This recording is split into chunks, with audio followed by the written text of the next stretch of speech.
जय हिंद दोस्तों, वंदे मातरम। अयोध्या चंदा चोरी केस में जहां एक और सुप्रीम कोर्ट की सख्त निगरानी में जांच प्रक्रिया नए चरण में प्रवेश कर रही है, तो वहीं दूसरी ओर उत्तर प्रदेश की योगी आदित्यनाथ की सरकार ने यह साफ कर दिया है कि आस्था के केंद्र में किसी भी तरीके की गड़बड़ी या फिर भ्रष्टाचार को रत्ती भर भी बर्दाश्त नहीं किया जाएगा। प्रशासनिक स्तर पर अभूतपूर्व तत्परता दिखाते हुए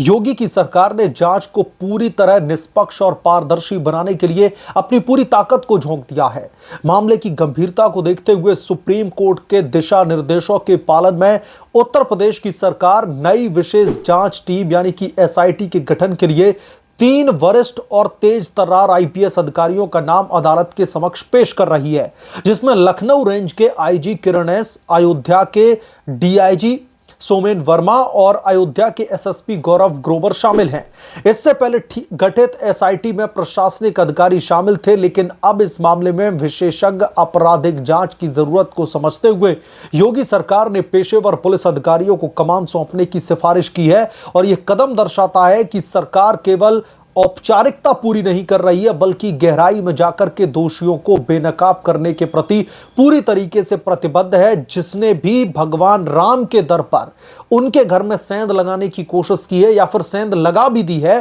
तो उनको योगी बाबा बख्शने के मूड में नहीं। योगी सरकार की प्रशासनिक नीति का सबसे बड़ा संदेश यह रहा कि न्याय के सामने कोई भी बड़ा या फिर छोटा नहीं। शुरुआती जांच के तुरंत बाद एफआईआर दर्ज की गई और प्राथमिकी आरोपियों को गिरफ्तार करके सलाखों के पीछे भेजा गया। श्री राम जन्मभूमि तीर्थ ट्रस्ट के तत्कालीन महासचिव चंपत राय और वरिष्ठ अधिकारी अनिल मिश्रा के इस्तीफे इस बात का प्रमाण है कि जांच का दायरा कितना निष्पक्ष और प्रभाव मुक्त रहा है। इसके अलावा व्यवस्था में पारदर्शिता का नया मॉडल लागू करते हुए चढ़ावे और दान राशि की गिनती से निजी एजेंसियों को हटा करके ये जिम्मेदारी सीधे तौर पर भारतीय स्टेट बैंक के अधिकृत स्टाफ को सौंप दी गई, जिससे भविष्य में किसी भी तरीके की वित्तीय गबन की गुंजाइश को पूरी तरीके से समाप्त किया जा सके। जब भी राम मंदिर या फिर अयोध्या से जुड़ा कोई भी विषय आता है, तब राजनीतिक रूप से हताश विपक्ष को अपनी रोटियां सेकने का मौका दिखने लगता है। इस मामले में भी विपक्ष का रवैया रचनात्मक सुझाव देने के बजाय केवल अनर्गल आरोप लगाने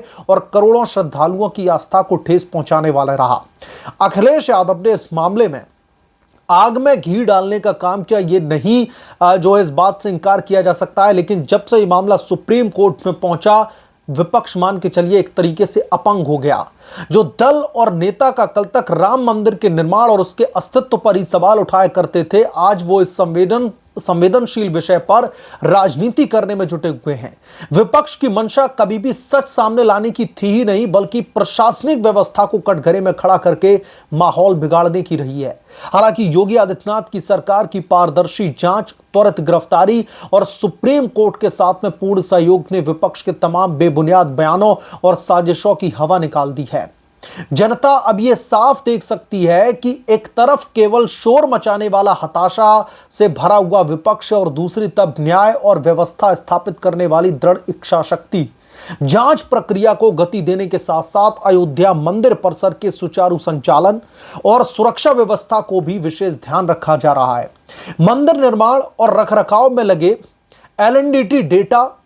जो है इंडिया इंजीनियर्स लिमिटेड जैसी प्रमुख एजेंसियों के कर्मचारियों की एंट्री बाधित न हो, इसके लिए अंतरिम व्यवस्था के तहत पुराने पहचान पत्रों को अस्थायी मान्यता देकर के काम की गति को बनाए रखा गया। राम मंदिर चढ़ावा केस में सुप्रीम कोर्ट की सतर्कता और योगी आदित्यनाथ की सरकार की त्वरित कठोर प्रशासनिक कार्रवाई ये साबित करती है कि व्यवस्था में शुचिता और पारदर्शिता की सर्वोपरि है।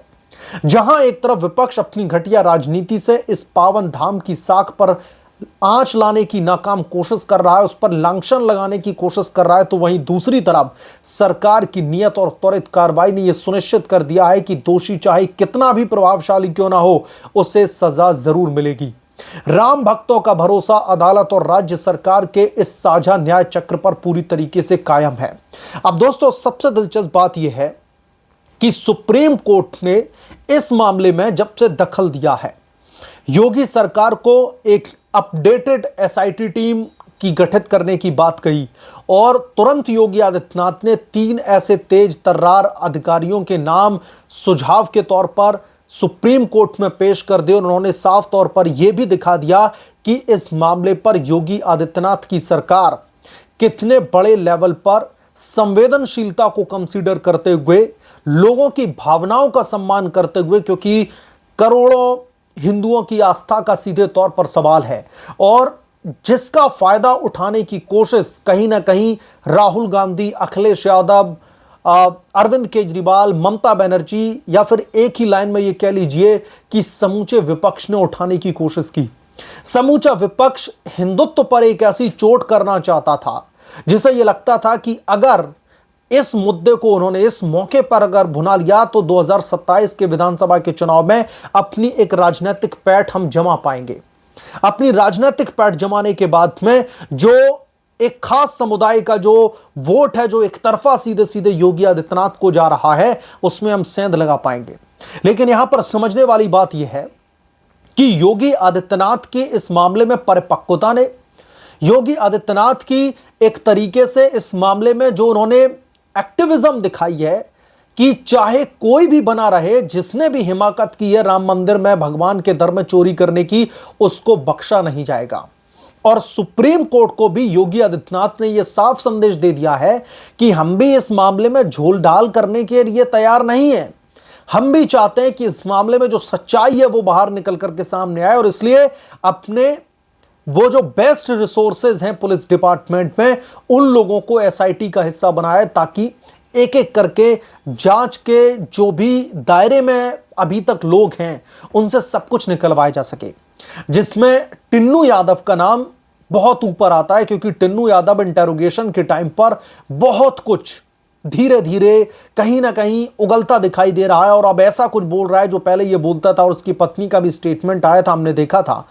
वो साफ तौर पर ये कह रहे थे कि उन्हें इस मामले में जानबूझ करके फंसाया जा रहा है, उनके पास में ऐसी कोई जानकारी भी नहीं है। लेकिन जब अब उत्तर प्रदेश की पुलिस जब चूड़ियां टाइट कर रही है,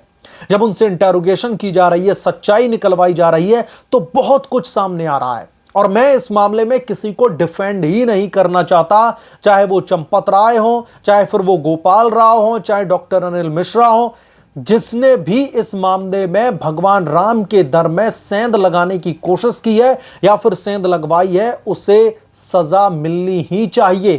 क्योंकि यह साफ तौर पर उन तमाम करोड़ों लोगों की आस्था का सवाल है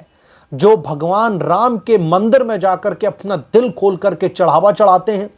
दान देते हैं और उन्हें यह उम्मीद रहती है कि इस पैसे को सही जगह पर सरकार यूटिलाइज करेगी। लेकिन अगर यह पैसा चोरों की जेब में जाएगा और चोर भी जेल से बाहर खुले तौर पर घूमते रहे, उन्हें किसी भी तरीके की सजा नहीं मिलेगी, तो यकीनन तौर पर उस जो भक्त है उसकी आस्था पर बहुत सारा एक तरीके से सवालों का जो पुलिंदा है वो सामने आ जाएगा। और योगी आदित्यनाथ ये बिल्कुल भी नहीं चाहते। योगी बाबा की त्वरित कार्रवाई ने जनता को एक तरीके से यह संदेश दे दिया है कि आप लोग निश्चिंत रहें, जो भी इस मामले में दोषी हैं उन्हें हम बख्शने वाले नहीं हैं, उनके खिलाफ में हम गंभीर कार्रवाई करेंगे। ये योगी बाबा पहले ही अयोध्या में जाकर के जब उन्होंने अपना पहला भाषण दिया था तभी उन्होंने साफ तौर पर दे दिया था। वो बात अलग है कि विपक्ष ने इसको भुनाने की कोशिश की, अखिलेश यादव ने इसको पॉलिटिसाइज करने की कोशिश की, लेकिन कोर्ट के आदेश के बाद में, योगी आदित्यनाथ की त्वरित कार्रवाई के बाद में और जो पुलिसिया कार्रवाई भी इस मामले में हुई है, उसने साफ कर दिया है कि भक्तों की आस्था का पूरा ख्याल योगी आदित्यनाथ की सरकार रखेगी और जो भी लोग इसमें इन्वॉल्व हैं उनको सख्त से सख्त सजा मिलेगी। बहरहाल इस मामले पर आपकी क्या राय है, आप क्या सोचते हैं, हमें कमेंट करके जरूर बताएं। जल्द मिलूंगा किस दूसरे बड़े अपडेट के साथ में, तब तक के लिए धन्यवाद। अगर आप लोग चैनल पर नए हैं तो प्लीज चैनल को सब्सक्राइब कर लें, साइड बने बेल आइकन को जरूर प्रेस कर लें ताकि जब भी मैं कोई बड़ी खबर लेकर के आऊं तो उसकी जानकारी सबसे पहले आपको मिलेगी।